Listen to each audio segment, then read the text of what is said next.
الذي خلق الموت والحياة ليبلوكم أيكم أحسن عملا وهو العزيز الغفور الذي ارجع البصر هل ترى من فطور صدق الله العظيم.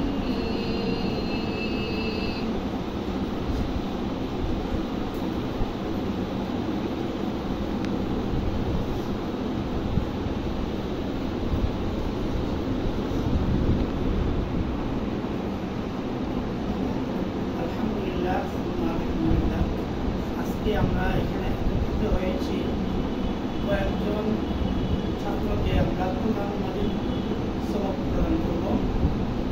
আরও আগে দেওয়া যেত অনেকে আপনারা কথাগুলো খেয়াল করেন, যারা পরবর্তী নেতৃত্বে যারা করবেন সবক নেবেন, যারা অনাবাসিক আছে একদিন আসলে আরেকদিন আসে না, এক বেলা আসলে আরেক বেলা আসেন না, যার কারণে আপনাদেরও দেরি হয়েছে, পরবর্তী যারা হবে এদেরও দেরি হবে।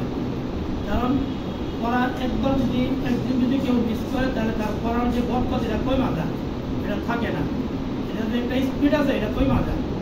এখন আবার অনেকে আছে অসুস্থ দেয়, অসুস্থ থাকলে কিছু করার নাই, অসুস্থতাতে আল্লাহ তাআলার নিয়ামত।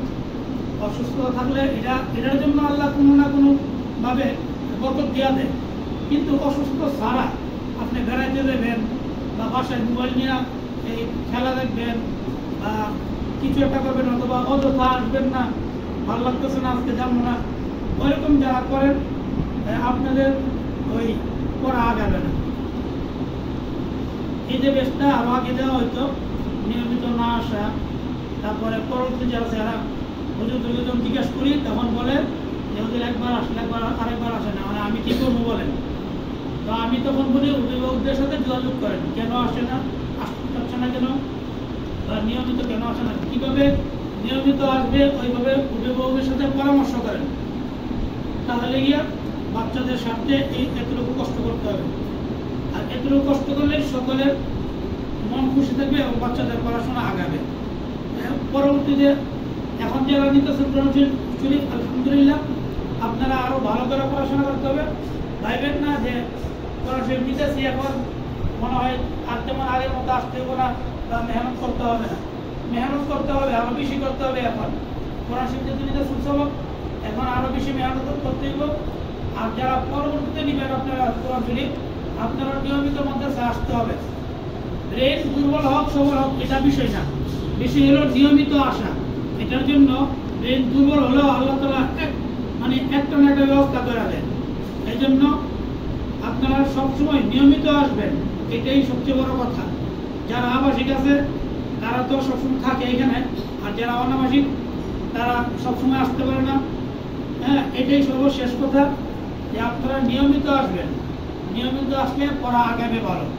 আর যেহেতু একটা গ্রুপ করা হয়, একজন করে দিলে এটা পড়াটা তেমন একটা আগানো একটা সৌন্দর্য হয় না। আর গ্রুপিং থাকলে একটা প্রতিযোগিতা থাকে। অনেকে বলে অমুকের জন্য আমার বাচ্চাকে পিছনে রাখার কি দরকার, সে আসতেছে ভালো করতেছে তারা আগায় দেন, এটাও আমার কথা, আমি আগায় দিই। কিন্তু একটা গ্রুপে থাকলে বা একটা ক্লাসে থাকলে একটা প্রতিযোগিতা থাকে, প্রতিযোগিতা থাকলে কম্পিটিশন থাকলে পড়াশোনা আরো আগায়। হ্যাঁ, অমুকে আগে দেবো কেন, আমি তো দেখতে হবে, আমিও তার আগে দেখতে দিব, এরকম একটা প্রতিযোগিতা থাকলে পড়াশোনার মান ভালো হয়। এই জন্য একটা গ্রুপ করা হয়। আলহামদুলিল্লাহ কয়জন, 1 2 3 4 5 6 7 8 9 9 জন। অনেকদিন পরে 9 জনকে একসাথে করে আমরা সহযোগিতা করতেছি। সকলে বলে আলহামদুলিল্লাহ, আলহামদুলিল্লাহ। আপনারা খুশি নেই? জি। হ্যাঁ, ওনাদের এই যে আজকে যারা পড়াশোনা নিতেছে তাদের জন্য আমরা সকলে দোয়া করব। হ্যাঁ, আজকে সবক দেওয়ার জন্য যিনি আসার কথা ছিল উনি আসার কিছুক্ষণ আগ মুহূর্তে ডাক্তার রোগীত অসুস্থ হয়ে গেছে, বড় মাপের আলেম।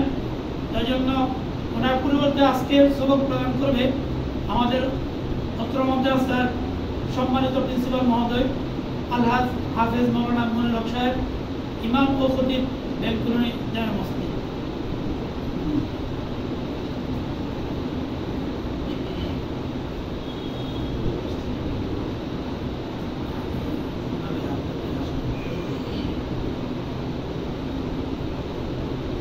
আলহামদুলিল্লাহ, সম্মানিত অভিভাবকবৃন্দ এবং আমাদের মাদ্রাসার ছাত্ররা, আর বিশেষ করে আজকে যারা পবিত্র কোরআনের সবক নিচ্ছে, আজকের এই দিনটা অত্যন্ত আনন্দের দিন। আজকের এই দিনটা বিশেষ করে আজকে যারা কোরআন সবক নেবে তাদের জন্য অত্যন্ত আনন্দের দিন। এই ছোট্ট বয়সে যে সময়ে আমরা খেলাধুলা করছি, ওই সময়ে তারা খেলাধুলার ফাঁকে ফাঁকে আল্লাহ তাআলার এই পৃথিবীর মধ্যে শ্রেষ্ঠ গ্রন্থ, এর উপরে আর কোনো গ্রন্থ নাই, আল্লাহর প্রদত্ত যে কোরআন, যার এক একটা হরফ পরিবর্তন করার মতো সাহস অতীতেও ছিল না, কিয়ামত পর্যন্ত হবে না। আল্লাহ তাআলা এই কোরআন অবতীর্ণ করে নাযিল করে আল্লাহ তাআলা নিজে ঘোষণা দিয়েছেন, ইন্না নাহনু নাযালনা যিকরা ওয়া ইন্না লাহু লাহাফিজুন। আমি এই কোরআনকে অবতীর্ণ করেছি, আমি নিজে এর হেফাজত করব। এই জন্য বলা হচ্ছে যে কিয়ামত পর্যন্ত এই কোরআনের একটা জের জবর পেশ পরিবর্তন করার মতো সাহস এই পৃথিবীতে কারো নাই, হবেও না। কারণ প্রত্যেক যুগে আল্লাহ তাআলা এই পবিত্র কোরআনের মতো এত বড় গ্রন্থ আল্লাহ তাআলার এক বিশেষ রহমতের মাধ্যমে ছোট ছোট বাচ্চাদের সিনার ভিতরে ঢুকিয়ে দিয়েছে। সকলে বলে আলহামদুলিল্লাহ। আলহামদুলিল্লাহ। এই কোরআন মুখস্থ করা আমরা যদি দুনিয়ার অন্যান্য কিতাবের সাথে তুলনা করি, দুনিয়ার অন্যান্য একটা বইয়ের সাথে তুলনা করি, তাহলে দেখা যাবে যে ছোট থেকে ছোট একটা বই মুখস্থ করলে প্রথম থেকে শেষ পর্যন্ত মুখস্থ করা তার জন্য সম্ভব হয় না। কোনো না কোনো লাইন বাদ যায়, কোনো না কোনো শব্দ বাদ যায়, কোনো না কোনো দাড়ি কমার মধ্যে পেঁচ লাগায়। ছোটবেলা অনেক কবিতা পড়তে 8 লাইন 10 লাইন, যে স্কুলে লেখা ছিল যে এই কবিতার 10 লাইন মুখস্থ লেখো, 10 লাইন মুখস্থ করতে গিয়ে দাড়ির জায়গায় কমা দিছি, কমার জায়গায় দাড়ি দিছি, এক শব্দের জায়গায় আরেক শব্দ লিখছি, এক অক্ষরের জায়গায় আরেক অক্ষর লিখছি। কারণ এই 8 লাইন 10 লাইন মুখস্থ করা আমাদের জন্য অনেক কঠিন। তারপরে এত কষ্ট করে মুখস্থ করার পরও এখন যদি আমাদেরকে জিজ্ঞাসা করে 2-4 লাইন হয়তো বলতে পারবো, বাকিটা মুখস্থ নেই। কিন্তু সেই ছোট্টবেলা কোরআন মুখস্থ করেছি, আল্লাহ তাআলা এখনো এরকম আমাদের এরকম সিনার মধ্যে ঢুকিয়ে দিয়েছেন যে একটা অক্ষর বেশ কম করে যদি কেউ সামনে যেতে চায় আমাদের কাছে ধরা পড়ে যায় যে তোমার তো এই জায়গা ভুল হচ্ছে। তো এটা কার? আল্লাহর পক্ষ থেকে আমাদেরকে এটা বিশেষ উপহার দিয়েছেন, তাই না? তো আজকে যারা কোরআনের সবক নেবে এটাও আল্লাহ তাআলার এক বিশেষ নিয়ামত। কোরআন এটা এরকম এক বন্ধু, যারা কোরআনকে ভালোবাসবে, কোরআন যারা নিয়মিত পড়বে, কোরআন হবে এমন এক বন্ধু যে বন্ধু দুনিয়ার মধ্যেও কাজে রাখবে, মরণের সময়ও কাজে রাখবে, কবরে কাজে রাখবে, হাসরে কাজে রাখবে, মিজান ফুলসেরাত প্রত্যেক ঘাটে ঘাটে কোরআন তার বন্ধু হিসাবে সাথে থাকবে। দুনিয়ার বন্ধু যারা আছে আমরা দেখি যে আজকে যিনি বন্ধু, কালকে কোনো একটা কারণে একটা চকলেটের ভাগ দিয়ে আসে আবার দূরে চলে যায়, যে সে আমার একটা চকলেট দেয় নাই, তাই না? এরকম হয় না? দুনিয়ার বন্ধুত্ব ক্ষণস্থায়ী। দুনিয়ার আজকে সে আমার খুব প্রাণপ্রিয় বন্ধু, কালকে সে আমার শত্রুতে পরিণত হয়ে যায়। কিন্তু কোরআন হলো এমন এক বন্ধু হবে যে প্রত্যেকটা মুহূর্তে কোরআন আপনার আমার সাথে থাকবে। এই জন্য আজকে যারা কোরআনের সবক নিবা, এই কোরআনকে প্রকৃত বন্ধু বানাইতে হবে। কি করতে হবে? বন্ধু বানাইতে হবে। কোরআনকে আদবের সহিত করতে হবে। কোরআনের বন্ধুত্বের প্রথম সবক কি? আদবের সহিত করতে হবে। কোরআন নিয়ে কেউ বেয়াদবি করা যাবে না। যেমন কোরআন করতেছে আরেকজনের সাথে মিশায়, হ্যাঁ, কোরআন করতেছি শরীর ঢুকাইতেছি ঠিক আরেকদিকে তাকায় গেছি, তাহলে কি কোরআনের সাথে আমি কি করছি? বেয়াদবি করতেছি। কোরআন করতেছি, আমার উজু নাই, তারপর উজু ছুটে গেছে, তারপরও আমরা উজু করি না, এরকম হয় না? উজু ছাড়া কোরআন ধরা যাবে না। লা ইয়ামাসসুহু ইল্লাল মুতাহহারুন। অপবিত্র অবস্থায় কোরআনকে স্পর্শ করা যাবে না। তারপরে এই কোরআন পড়া অবস্থায় কোরআন তাড়াতাড়ি যাতে পড়তে পারো, কোরআন তাড়াতাড়ি যাতে মুখস্থ হয়, এর জন্য কি করতে হবে? এই জবান দিয়ে মিথ্যা কথা বলা যাবে না, এই জবান দিয়ে কাউকে গালি দেওয়া যাবে না, সব সময় সত্য কথা বলতে হবে, ঠিক আছে? আর বেশি বেশি দোয়া চাইতে হবে, কার কাছে? মা বাবার কাছে, উস্তাদের কাছে। আর এই মাদ্রাসার যিনি পরিচালক জনাব শরীফুল ইসলাম সাহেব একটু আগে যে গুরুত্বপূর্ণ দু একটা কথা বলছেন, সেটা হলো আজকে একই বয়সের ছাত্র যারা অনেক পিছায় রয়েছে, এখনো কোরআন সবক নেওয়ার মতো এখনো সেই যোগ্যতা হয় নাই। এর কারণ হলো তারা নিয়মিত মাদ্রাসায় আসে না, নিয়মিত কি করে না, মাদ্রাসায় আসে না। একটু একটা অজুহাত খোঁজে, একটু বৃষ্টি আসলো সকালবেলা 10 মিনিট বৃষ্টি আসছে, পরে কিন্তু আকাশ ভালো, তারপর আসে না, কি করে না, মাদ্রাসায় আসে না। এই ছোটখাটো অজুহাতে মাদ্রাসা বন্ধ করে, এগুলি করা যাবে না, ঠিক আছে? আর যেহেতু তোমরা বিশেষ করে আজকে যে 9 জন কোরআনের সবক দিবা, যেহেতু তোমরা একসাথে থাকো, মনে রাখতে হবে আমি যদি না যাই তাহলে আমার বন্ধুরা আমাকে রেখে সামনে চলে যাবে, সামনের সবকে চলে যাবে, ঠিক না? আজকে মনে করো তোমরা 5 নম্বর পৃষ্ঠা পড়তেছ, কোনো কারণে তুমি আসলে না, তাহলে তারা কি তোমার জন্য পয়সা থাকবে? তারা সামনে চলে যাবে না, 6 নম্বর পৃষ্ঠায় চলে যাবে। অতএব রেগুলার আসতে হবে। আর দেখা যাবে যে আমাদের কিন্তু পরীক্ষা হয় 3 মাস পর পর, না 3 মাস পর পর পরীক্ষা হয়, এবং পুরো পরীক্ষার মধ্যে ফার্স্ট সেকেন্ড থার্ড যে হয় তাদেরকে পুরস্কৃত করা হয়, তাই না? তো তুমি যদি রেগুলার না আসো তাহলে দেখা যাবে যে আসতেছে সে ভালো রেজাল্ট করতেছে, সে পুরস্কার পাইতেছে। তো আজকে এই গুরুত্বপূর্ণ সময়ে আমরা এরকম আনন্দ মুহূর্তে আমরা সকলে প্রতিজ্ঞা করি যাতে কোরআনকে আমরা দিল মন লাগায় পড়তে পারি। রাজি আছি না? ইনশাআল্লাহ। মন দিয়া পড়বো, আমরা কি করবো? মন দিয়া পড়বো, এদিকে তাকাবো না, এই বিয়ের সাথে বিভিন্ন অনুষ্ঠানে আমরা যাবো না, সবসময় লেখাপড়ার মধ্যে আমাদের মনটাকে দিয়ে রাখতে হবে। বলতেছেন যে বয়স কিংবা সমস্যা, এগুলি কিন্তু সমস্যা না, সমস্যাটা হলো আমাদের মনে। আমার মনটা, যে অনেকে বলে যে আমার ব্রেন দুর্বল, আমার হয় না, সঠিকভাবে করতে পারি না, আসলে ব্রেন কোনো দুর্বল না, বুঝতে হবে আমার মনের দুর্বলতা আছে। কি আছে? মনের দুর্বলতা আছে। মন যদি দেই তাহলে আল্লাহ তাআলা অবশ্যই এই কোরআন আমাদের জন্য সহজ করে নাযিল করেছেন। কোরআন আমাদের জন্য কি হয়ে যাবে? অটোমেটিক সহজ হয়ে যাবে, অটোমেটিক সহজ হয়ে যাবে তোমরা যদি মন দিয়া পড়ো। এরকম তোমরা দেখো না যে আমাদের এখানে আসছিল একজন, এমনি কথা বলতে যদি বলি যে তোমার নাম কি, সে তুতলানির জন্য কথা বলতে পারে না, নামটা বলতে পারে না, তুতলায় কথা বলে। যখন বলি যে একটু কোরআন তেলাওয়াত করো, মাশাআল্লাহ এত সুন্দর করে কোরআন পড়ে, একটাও তুতলানি আসে। এটা একটা আল্লাহর রহমত না, এটা আল্লাহর বরকত। এই জন্য এই কোরআন হলো বরকতময় কিতাব। তোমরা মন দিয়া পড়বা, কোরআনকে সম্মান করবা, কোরআনের সাথে বন্ধুত্ব করবা, আল্লাহ তাআলা তোমাদেরকেও সম্মানিত করবেন, তোমাদেরকেও দামি করে দিবেন।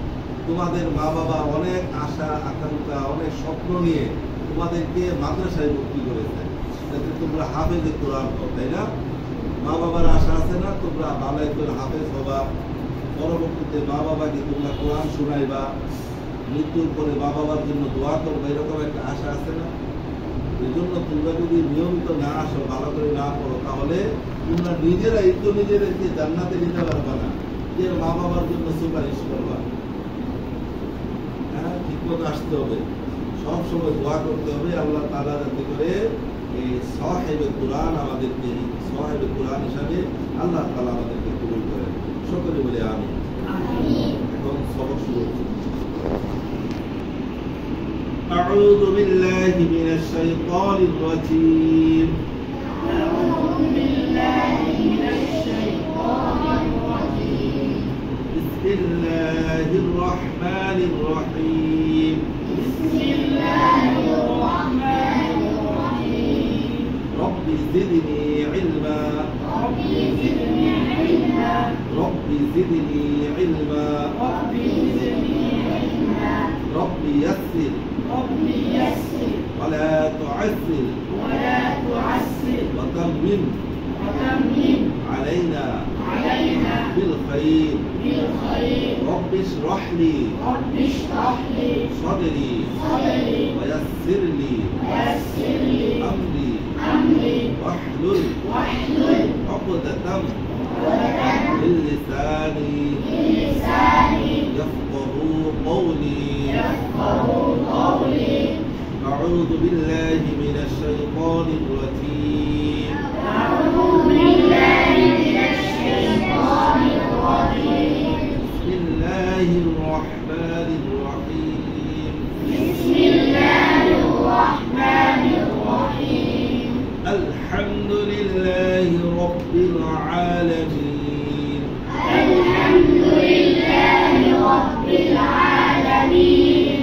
الرحمن الرحيم الرحمن الرحيم مالك يوم الدين مالك يوم الدين إياك نعبد وإياك نستعين إياك نعبد وإياك نستعين اهدنا الصراط المستقيم اهدنا الصراط المستقيم صراط الذين أنعمت عليهم صراط الذين أنعمت عليهم غير المغضوب عليهم ولا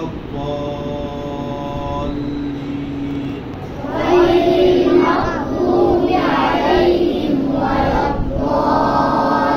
الضالين آمين آمين بسم الله الرحمن الرحيم بسم الله الرحمن الرحيم ألف لام ميم. ألف لام ميم. ذلك الكتاب لا ريب فيه ذلك الكتاب لا ريب فيه هدى للمتقين هدى للمتقين الذين يؤمنون بالغيب الذين يؤمنون بالغيب ويقيمون الصلاة ويقيمون الصلاة ومما رزقناهم ينفقون ومما رزقناهم ينفقون والذين يؤمنون بما أنزل إليك والذين يؤمنون بما أنزل إليك وما أنزل من قبلك وما أنزل من قبلك وبالآخرة